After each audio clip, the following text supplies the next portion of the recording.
Halo Sobat Belajar, selamat datang di live classes matematika. Ayo belajar. Nah, kembali lagi bersama kakak Denny. Jadi pada kesempatan kali ini, kakak akan menemani Sobat Belajar sekalian ya, khususnya kelas 7. Jadi kita akan mempelajari materi kelas 7 ya. Materinya apa? Nah, di sini materinya sudah terpampang judulnya. Tapi sebelum masuk ke materi, kakak mau tanya dulu gimana nih kabar Sobat Belajar. Semoga dalam keadaan baik-baik saja ya, dan semoga kita semua selalu diberikan kesehatan. Oke. Nah, jadi judulnya skala dan perbandingan. Lalu ada subjudul membandingkan luas negara di dunia. Luas negara-negara sih di dunia sebenarnya. Karena negara di dunia banyak ya. Jadi negara-negara di dunia. Apa tuh maksudnya membandingkan negara-negara di dunia? Nah, Sobat Belajar tahu ya bahwa di sini ada langsung gambar negara nih. Jadi dan tahu gak ini negara apa kira-kira yang bentuknya begini? Ini ada gambar bendera juga. Nah, itu adalah negara Cina ya, atau Tiongkok nih sekarang disebutnya. Ini adalah bentuk wilayah daerah Tiongkok, Republik Rakyat Tiongkok. Ini sekarang jadi RRT. Ini adalah bentuk wilayah RRT. Nah, kalau di peta dunia maka yang mana nih RRT? Sesuai warnanya ya, jadi warna merah, maka ini nih Sobat Belajar. Ini adalah bentuk wilayah RRT tadi, Republik Rakyat Tiongkok. Nah, gunanya apa tuh Kak? Perbandingan. Nah, di sini Sobat Belajar lihat nih, kalau ada warna-warna atau warna-warni dari tiap negara, kita bisa lihat nih luasnya, bahwa warna negara Tiongkok yang tadi kita sebutkan itu memiliki daerah yang lebih luas ya daripada negara-negara di sini nih, misalnya di Amerika gitu. Oke, atau di sini Afrika ya, misalnya Afrika. Nah, maka ini berlaku sebenarnya, berlaku apa? Yaitu perbandingan. Nah, Sobat Belajar kalau yang belum tahu bahwa negara terbesar itu adalah di sini ada, kita lihat nih, Rusia. Ini negara yang terbesar. Dilihat dari warnanya aja Sobat Belajar, bahwa warnanya memiliki warna yang paling besar gitu wilayahnya. Oke, jadi perbandingan antar negara-negara di dunia. Jadi kita yang lebih besar itu adalah Rusia, yang paling kecil itu kalau Sobat Belajar tahu itu adalah negara Vatikan ya. Jadi Vatikan ada di Roma, itu adalah negara yang terkecil. Nah, makanya gimana Kak cara menggunakan perbandingan nih? Jadi selain kan membandingkan negara, nah tentunya kalau di peta aja sudah besar gitu, apalagi di kehidupan aslinya gitu, bagaimana kondisi negara tersebut. Di sini kan merupakan gambaran kecil ya dari kehidupan asli negara Cina. Pada gambar di sini kecil, atau dia memiliki daerah yang lebih besar, maka di kehidupan asli juga harus memiliki daerah yang lebih besar, karena gambar ini merupakan perbandingan antara yang aslinya, kondisi asli, dan kondisi pada gambar atau pada peta gitu Sobat Belajar. Jadi itu merupakan perbandingan antara negara yang mungkin Sobat Belajar bisa cari-cari lagi nih, negara apa ini yang punya daerah besar gitu. Oke, jadi mungkin itu hubungannya dengan materi tadi kita, yaitu skala dan perbandingan. Tentunya untuk menggambar seperti ini kita mempunyai aturannya, yaitu dengan skala. Lalu juga tadi kita membicarakan tentang perbandingan. Jadi apa nih gunanya skala dan perbandingan yang akan kita bahas nanti. Oke? Kalau seperti itu kita akan segera masuk ke dalam materinya. Sebelum itu Sobat Belajar bisa siapkan dulu pulpen, pensil, dan juga kertasnya, karena kita akan segera masuk ke materinya. Oke, kalau sudah siap kita fokus, dan karena sekarang belajar itu mudah, ayo belajar. Jangan lupa belajar, karena sekarang belajar itu mudah. Ayo belajar! Nah Sobat Belajar, sekarang kita sudah masuk ke materinya atau inti materinya. Yang pertama kita pastinya justru membahas skala. Ya, jadi sesuai judul, skala dan perbandingan, maka kita bahas skala dulu nih di awal. Skala, apa itu skala? Skala adalah perbandingan ukuran pada gambar dan ukuran sebenarnya. Nah, kalau misalnya tadi foto atau gambar tentang negara-negara dunia, nah pastinya itu memiliki skala tersendiri nih Sobat Belajar.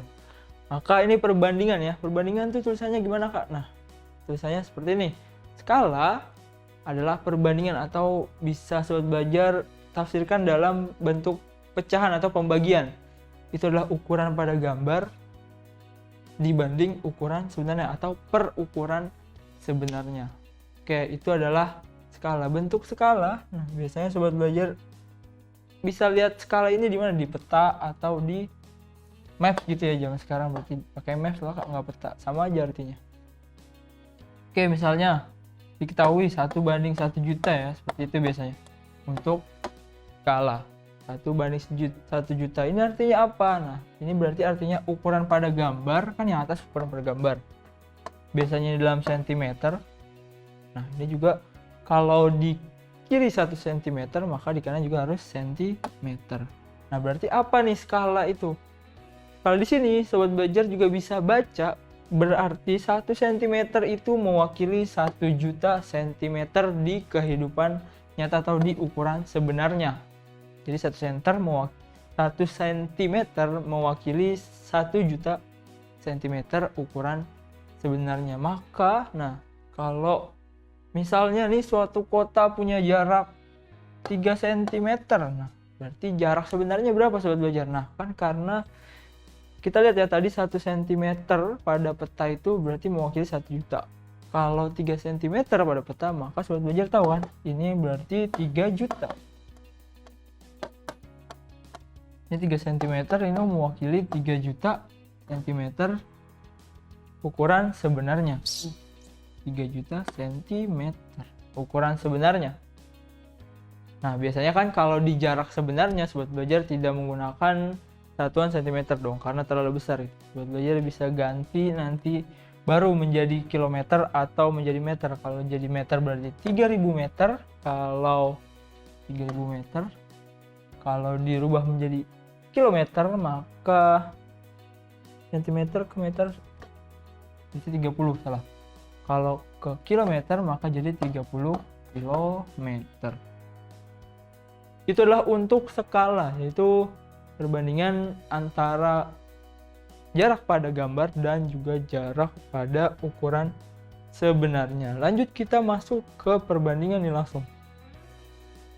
Nah, untuk perbandingan sobat belajar ada 2 macam perbandingan ya. Jadi ada 2 macam perbandingan, yaitu perbandingan senilai dan juga perbandingan berbalik nilai. Nah, yang nantinya untuk senilai bisa dikatakan, atau kata lainnya bisa dikatakan perbandingan seharga.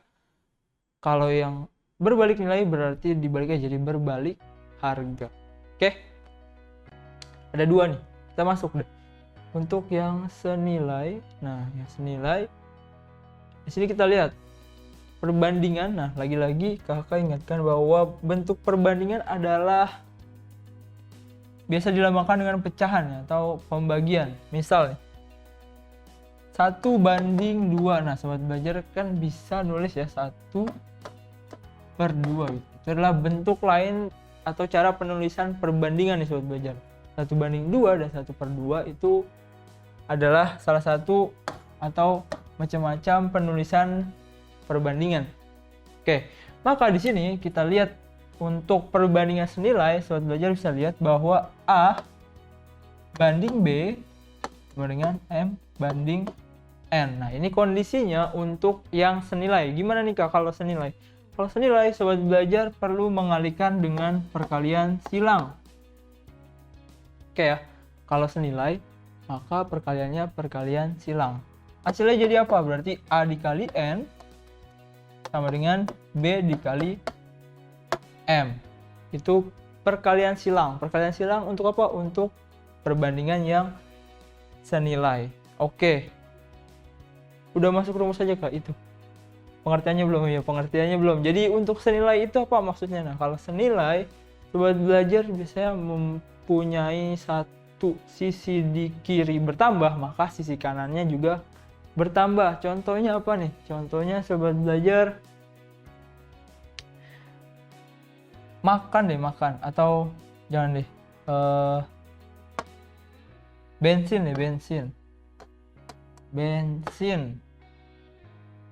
dan jarak bensin dibandingkan dengan jarak. Oke, kalau misal sobat belajar pergi sekolah gitu, sekolahnya dekat ya, misalnya pergi ke warung deh, pergi ke warung menggunakan transportasi motor gitu. Jadi menggunakan 1 liter bensin, 1 liter bensin itu misalnya 20 km. Nah, kalau sobat belajar mau ke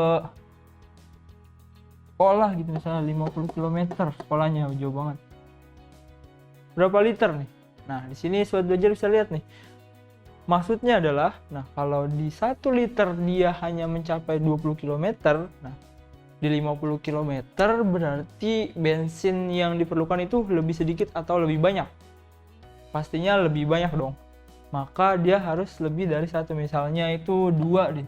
2,5 liter ya. Nah, di sini sobat belajar lihat nih. Untuk bensin yang sedikit maka jaraknya juga sedikit. Oke, jaraknya sedikit.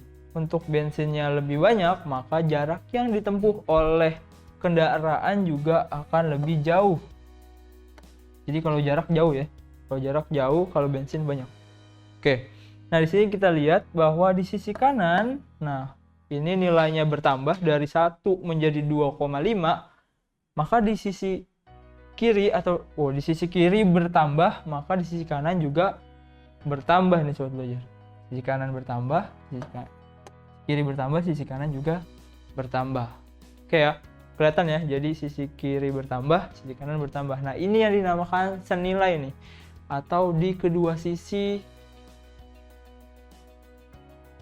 bersama gitu. Kalau di kiri bertambah, di kanan juga bertambah. Nah, ini juga berlaku kalau di sisi kirinya berkurang, maka di sisi kanannya juga harus berkurang. Itu yang dinamakan senilai. Maka operasi pada kedua sisi itu sama. Bertambah, berkurang, berkurang. Oke ya, jadi itu untuk pengertiannya senilai. Nah, untuk rumusnya baru yang atas. Sobat belajar, jangan lupa untuk mengalihkannya secara silang ya, kalau di perbandingan senilai. Jadi, bandingkan seperti biasa nih.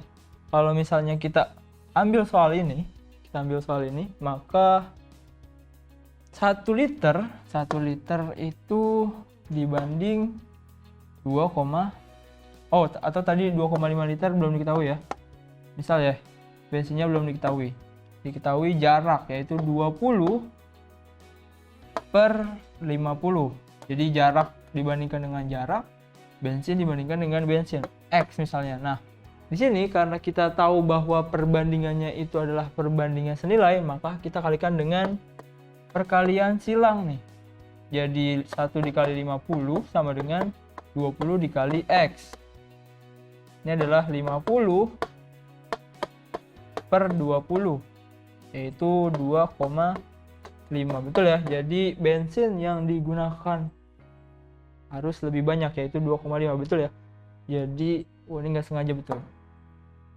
Oke, jadi itu adalah bensin yang diperlukan untuk mencapai jarak 50 km. Oke ya, jadi kelihatan ya untuk perbandingan senilai, atau di sisi kanan bertambah, sisi kiri juga bertambah. Kita masuk ke yang satu lagi tadi apa? Ingat gak? Perbandingan senilai, satu lagi perbandingan berbalik nilai. Oke, berbalik nilai atau berbalik harga. Nah, di sini kakak menuliskannya dengan cara yang sama ya. Jadi penulisannya tetap sama, A per B sama dengan tadi N per M ya. Kita ganti jadi C per D. C per D. Nah, sobat belajar, kalau untuk berbalik harga, sebelum masuk ke rumus, kita bahas dulu pengertiannya lagi. Jadi untuk pengertian di berbalik harga, maka tidak seperti senilai tadi. Nah, kalau senilai kan dua-duanya bertambah. Kalau berbalik, maka salah satu bertambah, maka di sisi lain berkurang. Atau kebalikannya, kalau di sisi kirinya berkurang, maka di sisi kanan bertambah. Oke, contohnya apa Kak? Nah, contohnya ini biasa ditemukan antara kecepatan dan waktu ya. Jadi kecepatan dan waktu itu berbalik.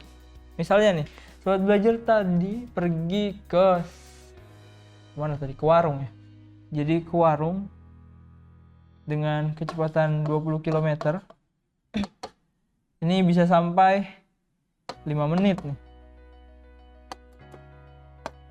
Kilometer per hour. Kilometer per jam. 20 km 5 menit nih, jaraknya sama berarti ke warung. Nah, kalau sobat belajar ke warung dengan kecepatan 50 km, nah di sini kakak belum tanya jawabannya, tapi pertanyaannya adalah apakah jadinya lebih lambat atau lebih cepat nih sobat belajar. Yang tadinya 20 itu 5 menit, kalau kita naikkan kecepatan kita jadi 50, apakah lebih cepat atau lebih lambat? Pastinya jadi lebih cepat dong ya kan, karena kita aja menambah kecepatan, maka akan lebih cepat sampai. Misalnya berapa ya, misalnya dia 10 ya, 10 menit enggak dong, jadi lebih lambat. Jadi X deh, harusnya lebih cepat. Nah, nanti akan kita cari nilai X-nya berapa nih. Harusnya di bawah 5 menit ya, karena 20 km aja kita sampai ke warung itu 5 menit. Kalau 50 km kita sampai ke warungnya berapa menit? Harusnya lebih cepat. Maka nih kita coba nih menggunakan rumus yang ada pada di perbandingan berbalik nilai. Kita masukkan bahwa jarak dibandingkan dengan jarak, 20 dibanding 50 sama dengan 5 menit dibandingkan dengan X. Nah, di sini, kakak kan belum kasih tahu ya bahwa kalau perbandingan terbalik atau berbalik nilai, sobat belajar mengalihkannya dengan cara lurus nih, jangan disilang seperti tadi senilai. Jadi kalau berbalik, sobat belajar kalikannya lurus. Jadi kalau senilai dikalikannya silang, kalau berbalik justru dikalikannya lurus. Oke, jadinya seperti apa kak? Nah, jadinya 20 dikali 5, 50 dikali X, 20 dikali 5, dan sini 50 dikali X. Jadi sini 100, ini 50 X, maka X kita dapat itu 2.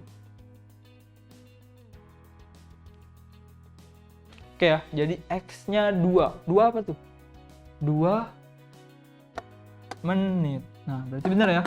Untuk kecepatannya bertambah, maka waktunya berkurang. Nah, di sini sobat belajar kalau belum kelihatan juga, kita lihat nih, dari 20 menjadi 50, nah dari 5 menjadi 2. Terbaliknya di mana, Kak? Nah, terbaliknya di sini itu bertambah ya kan. Dari 20 ke 50 itu berarti bertambah, tambah 30 kan. Dan di sisi kanan berkurang, justru dari 5 dia menjadi 2. Ini merupakan gambaran dari perbandingan yang berbalik nilai atau berbalik harga ya. Jadi kelihatan ya, kalau senilai tadi di sisi kanan bertambah, di sisi kiri juga bertambah. Kalau di berbalik, salah satunya bertambah, sisi lainnya justru berkurang nilainya. Oke.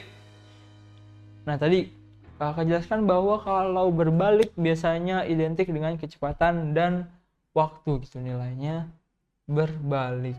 Oke, mungkin itu kita lihat pada contoh soal. Ada contoh soal, oke, tapi kakak mau bacain dulu deh. Kalau misal ada satu soal lagi deh, misalnya tentang makan nih, tentang makanan. Nah, nih, satu orang bisa memakan makanan itu biasanya 5 menit ya, cukup ya. Buat belajar misalnya makan tuh 5 menit, satu piring, satu piring 5 menit dimakan oleh satu orang. Nah, kalau satu piring dimakan oleh 2 orang nih sobat belajar, satu piring dimakan oleh 2 orang, harusnya lebih cepat atau lebih lama ya kan? Kalau satu piring kita makan sendiri aja 5 menit, kalau berdua lebih cepat apa lebih lama? Harusnya lebih cepat. Makanya berapa nih? Harusnya itu lebih cepat, jadi 2,5 menit, jadi setengahnya. Kalau 3 orang, nah lebih cepat lagi kan. Nah, itu adalah contoh lain dari perbandingan terbalik. Ini apa nih? berarti ada hubungannya dengan waktu lagi ya. Jadi kalau terbalik biasanya hubungannya dengan waktu nih, waktu terbalik. Oke, kalau yang senilai tadi hubungannya dengan apa? Jarak dan bahan bakar biasanya. Oke, nah kita masuk ke contoh soal deh.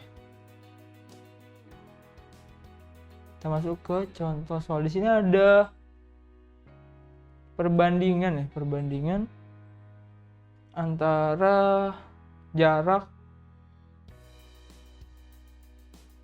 perbandingan antara jarak pohon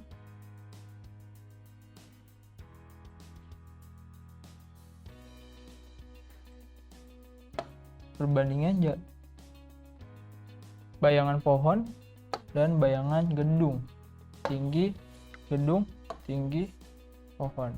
Oke, kita baca soalnya. Sebuah pohon yang berada di depan gedung mempunyai tinggi 8 meter. Oke, pada saat yang sama bayangan gedung berimpit dengan bayangan pohon seperti pada gambar. Tinggi gedung sesuai ukuran tersebut adalah jadi tinggi pohonnya 8. Oke, tinggi pohon 8, tinggi gedungnya ditanya. Nah, sobat belajar tinggal bandingkan aja, berarti tinggi. Lihat ya, di sini kita lihat nih perbandingannya jenisnya terbalik atau berbalik nilai atau senilai. Nah, sini kita lihat ya, kalau tinggi gedungnya itu lebih tinggi daripada tinggi pohon. Tinggi gedung lebih tinggi daripada tingginya pohon. Maka bayangan gedung di sini kita lihat lebih panjang daripada bayangan pohonnya kan.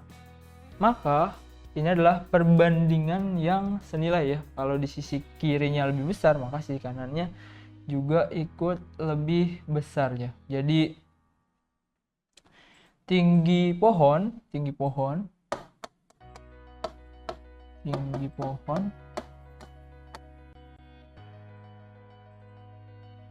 per tinggi gedung.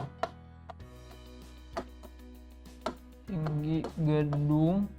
Nah, ini sama dengan apa nih? Bayangan pohon dong. Bayangan pohon per bayangan gedung. Nah, sobat belajar bisa lihat di sini penulisan untuk perbandingan itu harus hati-hati. Kenapa? Karena tidak boleh terbalik. Kalau di atas sobat belajar menuliskan pohon, maka seterusnya seperti itu di sisi kanan dan seterusnya. Ini misalnya di kiri ini pohon atas, pohonnya di atas, gedungnya ada di bagian bawah pembagi. Oke, maka di sisi kanan, nah harus juga seperti itu. Pohon berada di sisi atas pembagian, lalu gedung ada di sisi bawah. Maka tinggal kita mainkan cara mengalihkannya aja kan tadi. Cara mengalihkannya entah itu dikali silang atau dikalikan lurus. Nah, sobat belajar, kalau di sini diketahui bahwa perbandingannya perbandingan senilai, maka perkaliannya perkalian silang. Oke. Jadi karena senilai kita menggunakan perkalian silang. Udah ya, kita sudah punya nilai-nilainya, kita tinggal substitusi nih sobat belajar, tinggal substitusi aja. Tinggi pohonnya udah ada 8 meter, lalu tinggi gedungnya belum. Nah, ke X, bayangan pohon sudah ada, yaitu 10, bayangan gedung 15. Maka karena perbandingan senilai tadi kita kalikan dengan silang. Berarti 8 dikali 15 sama dengan 10X.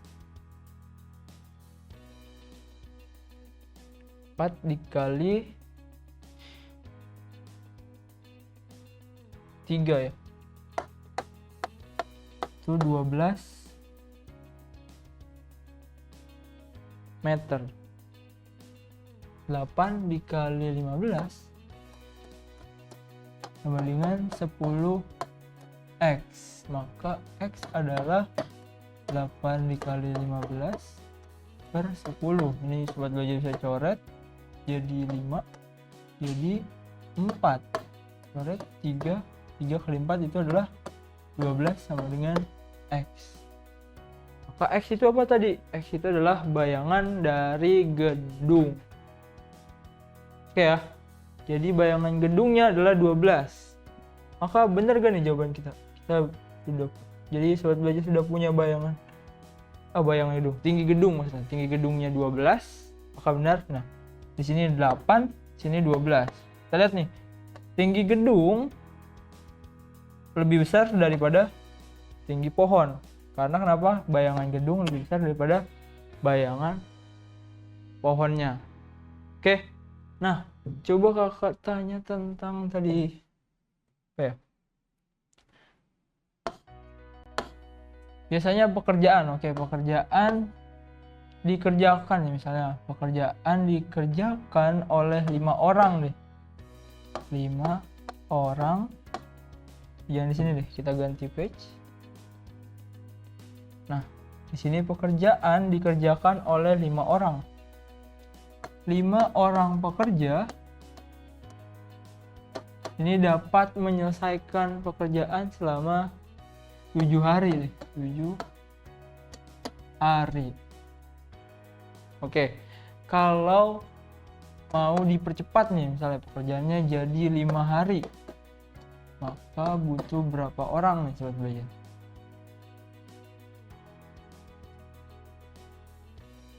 Butuh berapa orang ya? Jadi berapa orang untuk pekerjaan yang 5 hari. Nah, di sini perbandingannya justru terbalik ya. Kenapa? Karena 5 orang 7 hari. Nah, untuk 5 hari orangnya justru harus lebih banyak dong ya. Karena 5 orang hanya bisa mengerjakan 7 hari.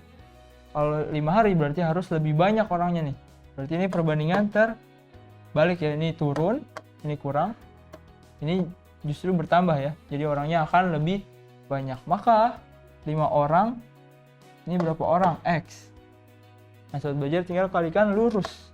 Karena perbandingannya berbalik nilai. Perkalian lurus berarti 5 dikali 7 sama dengan X dikali 5 atau 5X. Berarti kita dapat 35 sama dengan 5X. X sama dengan 7. Nah, jadi untuk 5 hari pekerjaan, nah, butuhkan 7 orang yang bekerja. Oke gitu ya, ini adalah bentuk perbandingan terbalik. Mungkin itu aja materi yang dapat kakak sampaikan kali ini. Jadi tadi kita membahas tentang perbandingan negara-negara ya. Jadi perbandingan di matematika juga seperti itu.